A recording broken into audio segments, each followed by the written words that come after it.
Il radar è un sistema d'orientazione che dovrà accendi per gli avioni e per le barche submarine. Quel radar non è però un'invenzione degli umani, di per sé copiata dalle bestie. Luce Metzmür dovrà un somigliante sistema per s'orientare. Luce Metzmür tramette con la bocca o col naso tuns de frequenza alta.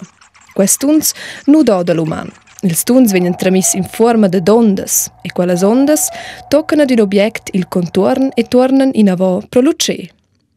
Somigliante scopre un'antenna ciuffa luce quel rebom con sies grandes uraglie. Usce ti è possibile da dire ciaccia e si orientare senza dovrare gli occhi. Tot in or quando l'unge ci va finché il rebom torna per luce Metzmür, sal quando l'unge davvence l'obietto es e si tratta di un insecto che vuol ciuffer. Più aiuts e più svelt che il stun sun e più precis sa luce s'orientare. Qua vuol dire id es da fatta possibile da ciuffere il buttin durante che il vola. Luce Metzmür non è però l'unica bestia che ha quel dun. Per esempio, i delfins o le balene s'orienteschan istess.